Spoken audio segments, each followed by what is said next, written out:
Bonjour mes chers lions, je vous remercie de me retrouver pour cet horoscope de février qui, ma foi, est très limpide en termes d'énergie transformative, évolutive et le besoin de faire table rase d'une situation qui, à prime abord, pourrait penser être interprétée comme une aubaine et puis qui s'est finalement être retrouvée être un fruit pourri. Ça peut être déjà, ça peut s'être déjà produit, mais ça pourrait se produire sinon en février. On va y venir. Alors, la première carte que nous avons, c'est la Maison Dieu. Elle est dans les éléments qui vont vous être profitables. Et pourtant, on pourrait se dire, waouh, avec ce côté un peu séisme et tsunami que la carte représente, c'est difficile d'avoir le sentiment qu'il y a du positif qui peut émaner de cette carte. Pourtant, la carte de la Maison Dieu peut énoncer une prise de conscience soudaine. Il y a des informations qui vous parviennent dont vous n'étiez pas informé jusqu'alors et qui fait que la situation prend un tout autre aspect et vous voyez les choses enfin clairement. C'est un petit peu comme quand on est dans la nuit noire et qu'il y a la foudre qui s'abat. Pendant quelques secondes, on voit tout très clairement le temps que la foudre se fasse sentir. Donc, il peut y avoir cette idée que l'éclair d'un instant, on comprend tout ce qui s'est passé, tout ce qui s'est produit et l'état des choses. En fait, on a une vision très claire de la situation et ça peut du coup nous amener à nous débarrasser définitivement de ce fameux fruit pourri sur lequel nous reviendrons. Parce que la carte de la Maison Dieu a quelque chose de cathartique qui est transformateur. C'est l'idée effectivement d'une purge. On va se purifier ou on va purifier une relation, une situation de tout ce qu'il y avait de mauvais qui pouvait empester et pourrir à l'arrière-plan. On va s'en délivrer, s'en débarrasser. Il y a un assainissement qui est nécessaire. Après, la carte de la Maison Dieu, c'est une très bonne nouvelle qui peut nous tomber dessus. Elle est synonyme de coup de foudre et donc elle peut énoncer un vrai coup de cœur, une vraie illumination sentimentale ou de l'idée, hein, c'est-à-dire quelque chose qui nous fait envie et pour le coup on s'emballe très rapidement. Ça peut être une proposition qui nous est faite à laquelle on ne s'attendait pas et on va sabrer la bouteille de champagne. Il y a le bruit, vous savez, de la bouteille de champagne qui explose avec cette carte de la Maison Dieu.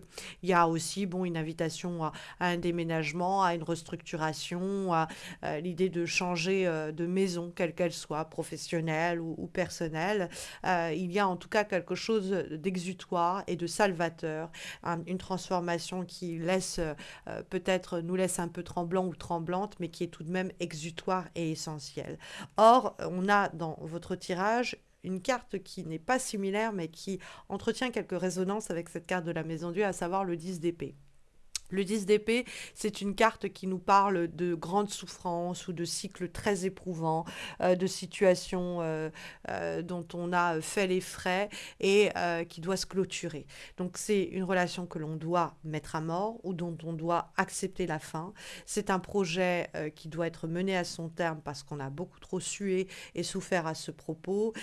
C'est une situation vraiment où on s'est enfoncé dans la nuit noire, dans une période très sombre dont on est en train de se relever en clôturant ce sujet, en clôturant cette histoire, en clôturant ce chapitre. Hein. Le 10 d'épée, on a été quelquefois trahi, hein, on nous a induit en erreur, on nous a planté des coups de couteau dans le dos. Quelquefois, c'est vraiment une période lourde, psychologiquement lourde du fait des événements qui se sont produits. Et ce chapitre-là est en train de se clore, hein, de se clôturer, nous dit la carte du 10 d'épée. Et on va instaurer avec le 4 de bâton, du coup, de nouveaux fondements, de nouvelles fondations. Hein, le 4 de bâton nous apporte un support, un équilibre une fois que tout a été rasé et démoli. Il y a cette idée que parce que je détruis une bonne fois pour toutes ce qui était de toute façon en plein délabrement, ce qui était en train de tomber en morceaux, je donne un coup de dent une bonne fois pour toutes que ça vole en éclats complètement, je nettoie et à partir de cela, je reconstruis quelque chose, je me reconstruis moi-même quelquefois. Hein. Le 4 de bâton, c'est se sentir chez soi, se sentir à sa place, se sentir bien dans ce cadre-là. Alors, bon, c'est vrai que le 4 de bâton, c'est welcome home, bienvenue chez vous. Avec la carte de la Maison Dieu, qui est l'idée aussi de déménagement, pourrait vraiment avoir l'idée que vous trouvez un autre lieu de vie professionnel ou personnel dans lequel vous vous implantez et qui vous fait énormément de bien. C'est la base pour un autre mode de vie, un autre cadre de vie qui va vous faire énormément de bien, donc embrassez cela pleinement. Mais c'est vrai que bon, le 4 de bâton peut aussi mettre en lumière des éléments en rapport avec la famille, alors de sang ou de cœur, et avec qui il va falloir peut-être clôturer certains chapitres desquels on souffrait, hein, pour redistribuer les cartes sans jeu de mots et repartir sur une base plus saine. Mais quoi qu'il en soit, il y a cette idée de poser de nouveaux fondements dans notre vie personnelle, professionnelle ou quoi, à partir desquels on va trouver une plus grande quiétude, une plus grande sérénité, on va pouvoir construire quelque chose sur du moyen à long terme, quoi. Mais c'est en ayant évincé ce fameux fruit pourri dont je vous parlais que la carte de l'As de denier va pouvoir exprimer. L'As de denier se trouve en effet dans les obstacles et les difficultés. Et en général, l'As de denier, c'est une opportunité en or qui nous est offerte. Sauf que quand elle pose problème, cette opportunité, elle peut paraître ou apparaître à prime abord dorée, c'est-à-dire avoir plein de qualités, mais quand on gratte la surface, on se rend compte que c'est de la camelote. On se rend compte en fait que le fruit, une fois croqué dedans, est pourri. Et donc, il ne faut pas prendre, c'est vraiment le miroir aux alouettes, hein, il ne faut pas prendre pour argent comptant les promesses qui nous sont faites quant à la richesse d'une situation, la sincérité d'une relation, etc. Il faut vraiment essayer de passer outre la surface, de gratter un peu en profondeur pour voir si ça tient toujours la route et si ça peut passer cette épreuve-là de confrontation à la réalité de la situation qui nous est offerte dans un premier temps et qui peuvent paraître vraiment oh c'est génial, c'est trop bien, et puis c'est luisant et c'est brillant, mais en fait voilà c'est vraiment de la pacotille. Donc ça c'est d'autant plus appuyé par la lecture du 10 d'épée qui nous parle d'une situation de laquelle on a souffert qu'on pouvait penser à vraiment au début comme étant une opportunité, une aubaine, et puis finalement on se rend compte qu'il faut vraiment faire un trait là-dessus, que c'est pas ce qu'il nous fallait, que c'était en fait un mauvais investissement ou un mauvais pari, et que cette opportunité-là ne fera pas les fruits qu'on espérait, ne sera pas fécond comme on l'espérait, et qu'il vaut mieux du coup abandonner, laisser de côté, ne pas s'enticher de cette affaire-là. Il y a l'idée qu'il y a une prise de conscience peut-être de ce fruit pourri et de cette nécessité de mettre un terme à cette situation pour se reconstruire indépendamment de cela.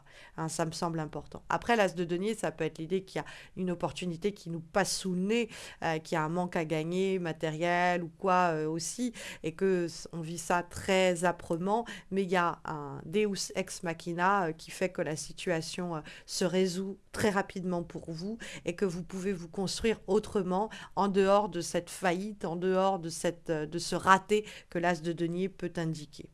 Hein, il y a effectivement avec la Maison Dieu un Deus ex machina, vraiment, vous savez, une solution inattendue qui peut surgir et qui peut faire vraiment effet de feu d'artifice, quoi. Comme avant-dernière recommandation, conseil et information pour ce mois de février, nous avons une lame issue de l'oracle The Venice Witch et nous avons la carte de la mort. Donc, bon, elle va rentrer, elle va faire écho à la carte de la Maison Dieu, de la carte de la tour, là, en anglicisme, hein. Mais nous, en français, en francophone, c'est la Maison Dieu. Et la carte de la mort, c'est l'idée qu'il est toujours difficile de se confronter à quelque chose 10 d'épée qui se termine. C'est la fin d'une situation, d'un travail, d'un amour, quelque chose qui est en train de mourir symboliquement et que vous avez peut-être pendant un moment du mal à laisser partir. Mais il va être temps, donc en ce mois de février, de faire de la place pour laisser quelque chose d'autre naître. Donc il ne faut pas s'accrocher. Cette fin, elle arrive pour une raison très précise, qui est celle de vous réinventer différemment. Et ce qui est vécu comme une épreuve, en fait, vous apportera des bienfaits par la suite. Hein. Donc il y a cette idée qu'on passe à une autre étape de notre vie, de notre situation, et que c'est porteur, hein, que ça a des effets vertueux. On va avoir un dernier conseil, une dernière recommandation pour les semaines qui viennent, mes chers lions, avec une lame issue de l'oracle Cosmos. Et nous avons la carte Karmic Lesson, la leçon karmique, qui nous parle effectivement d'une prise de conscience sur ce qui était en train de se jouer, peut-être, et que vous acceptiez parce que vous étiez en train de revivre ou rééprouver des situations passées dont vous allez finalement vous délivrer en ce mois de février. Il y a l'idée aussi que ce que vous avez vécu, ce raté, etc., prend une nouvelle profondeur en termes de sens et vous lance dans une quête beaucoup plus stable par la suite. C'est-à-dire que vous comprenez ce qui s'est joué à travers cet échec, à travers ce raté, à travers cette fin et cette finalité. Il y a cette prise de conscience de ce qui était la cause de ce manquement et ça vous permet une ascension, c'est-à-dire vous élever au-dessus de cet échec, de cette fin, de cette finalité, de passer dans une autre étape de votre vie et de retenir toutes les leçons qu'il y avait à garder de ce qu'on a vécu peut-être comme un drame, comme un échec, comme un raté, et dont on retient néanmoins un enseignement précieux pour la suite, pour se réinventer au cours de l'année 2024, et cela dès le mois de février. Ce sont en tout cas ici les énergies sondées. Mais si vous avez des questions sur le plan sentimental, sur l'aspect amoureux, sachez que j'ai réalisé et posté il y a quelques semaines des guidances amoureuses annuelles, donc pour l'année 2024 sur le plan sentimental.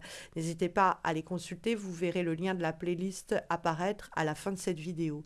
N'hésitez pas non plus à laisser un commentaire, liker cet horoscope, à vous abonner à ma chaîne si vous ne l'avez pas encore fait pour me soutenir.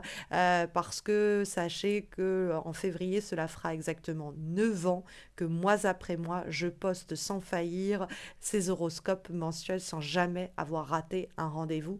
Donc le moindre des retours est motivant, encourageant pour poursuivre, qui sait, peut-être 9 années supplémentaires. N'hésitez pas aussi à me retrouver sur Insta et Facebook dans le cadre des guidances hebdomadaires que je poste, donc chaque semaine. Vous trouverez les liens de mes page Insta et Facebook en descriptif de cette vidéo. Vous y trouverez dans le descriptif de cette vidéo également le lien vers mon site missmojorising.com par lequel vous pouvez passer si vous souhaitez un direct avec moi, des tirages personnalisés, vous former au tarot ou suivre une thérapie psychomagique à mes côtés. Je vous souhaite à tous et à toutes, mes chers lions, de très belles semaines à venir, une très belle Saint-Valentin pour ceux et celles qui le célébreront. Et puis je vous dis à très vite, en tout cas j'espère. Prenez bien soin de vous, mes chers lions.